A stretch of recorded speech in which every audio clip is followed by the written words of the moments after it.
time of year, the winter blues can get the best of us. And there's a better way to get through the brutal cold, and that's by surrounding yourself with fresh greenery. Garden guy Dale Kay is live. He's sharing his top 10 plants to brighten your mood. We need this. Good morning, Dale.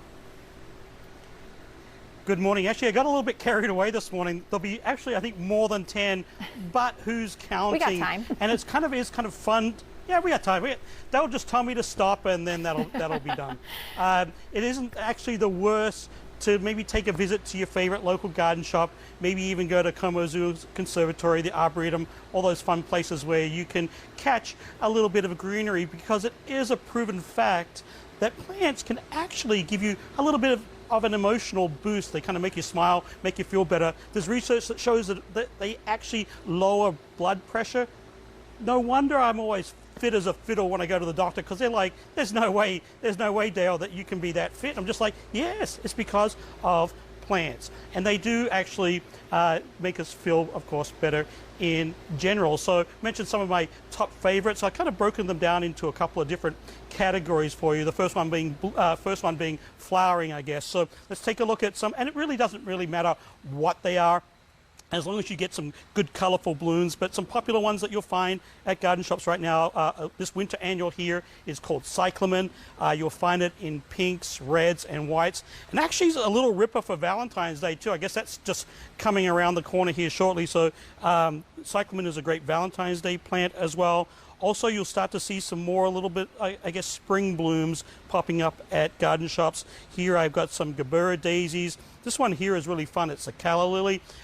It's in the same, really not kind of a true lily, but kind of a common name calla lily. It's grown from a bulb, but that is quite a nice plant. You'll find those in pinks and mauves and some really fun kind of spring colors. African violets, really can't go wrong with African violets. They're a great little flowering plant. My grandmother used to grow these little guys, and they're actually really kind of fun to grow. I always water them from the bottom though. That's the only kind of secret. But if you're looking for a little windowsill plant, maybe something just by your office desk, this is a great one. Kalanchoe, this is also another great flowering plant. It's in the succulent family, so it's really kind of easy to take care of. And if you're looking for that touch of spring, well, look no further. Here it is. Also, you'll find bulb gardens right now. Actually, I'll turn this around so these little miniature tater-tate daffodils are kind of smiling at us there this morning. It's like a bright little ray of sunshine there. But I always buy them. When I buy bulb gardens, I always buy them super tight like this. The hyacinths, the tulips, just kind of emerging from the soil. And as they begin to flower, you can actually kind of slow these down. If you have them in a warm area or lots of sun, they tend to race away or stretch. So you can actually maybe pop them in a closet, pop them in the basement, and then bring them up daily, and that will actually help slow down those bloom times. So they'll actually last a little bit longer that way. And then also wheatgrass is a great plant you can plant start from seed right now, and it's really just like almost like a lush lawn. So if you're missing your lawn, if you're looking outside the window and you're like, crikey, where's my lawn? Well, you can kind of replicate it right inside your home with wheatgrass. And actually you could kind of chop this and put it in a smoothie. You can do all sorts of fun things with wheatgrass as well. But I kind of like it just because it looks like green lawn. You could even just kind of run your toes through it too. That's kind of something you could do as well. Then also any kind of brightly colored foliage is really fun at this time of year. I've got Dracaena here.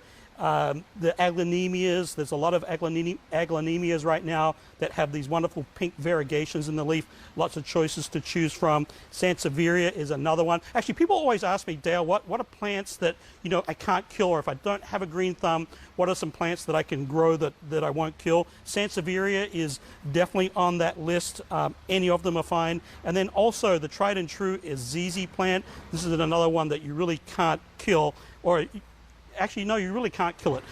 It's got this kind of bulb. It's kind of hard to see, but it's got this kind of bulb in here, and that stores a lot of moisture. So even if you neglect this plant, it will continue to thrive with little input from us on our end. Also, another plant that's kind of easy to take care of, cactus, and you can see this one here is about to kind of bloom. Nothing better than maybe going down to Arizona in the spring, seeing all the cactus bloom. I'm yet to do that. It's on my bucket list, but you can also replicate that at home.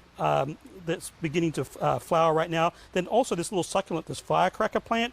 It's got those kind of iridescent, kind of bronzy tones to the needle foliage. That's a really cool plant. And this one here is in a little, like a little shot glass. It's really quite adorable. Calatheas is another great plant that you can incorporate into your foliage collection. Lots and lots of different varieties of them, and really quite popular, particularly with millennials. Calathea, all those different varieties are fun. Also, shamrocks or iron cross shamrock is another great plant. You'll see a lot more shamrocks as we move a little bit closer to March. And then also, if you can't quite afford that trip to the tropics, why not bring the tropics to your home? And it's easy to do. Of course, orchids, that's a really common one. It's called the moth orchid. The Phalaenopsis are easy to take care of. Also, bromeliads is another one that is quite popular, and again, very easy to take care of. And then finally, rounding out some of my favorites, I know that was more than 10, and even the producers are saying, Dale, that's it, we've had enough of you got to go. But also lime plants, any of the citrus, winter citrus inside your home is another great plant to cure those winter blues. Back to you. I lost count after about. You have lots of good options. Yeah, Dale. Okay, real quick question, because I, as you know, have killed about every plant I've ever brought into my home. With these cold temperatures, if I want to come to the store today and try to get it home alive, what do you do in this cold temperature? Do you have to put like 3 bags over it or something? Yeah, so ask your favorite local garden shop to double wrap them, and then in your jacket, you know, shove, after you pay for it, Leah, after you pay for it, shove the plant in your jacket. Okay. And then go to your warm car and then go straight home. Okay. Good advice, I will because do that. killing Don't it go to the before you grocery get it store. home would be a real hit to the I've done pride. that. Oh, It's shriveled up in the passenger seat. Oh, yeah. All right, big helps. I need a bigger jacket. I'm not do. going to fit too much in there. No. All right. All right. Thanks, Thank you, Dale. You get that little shot glass one in there. Yeah, there you go. Yeah.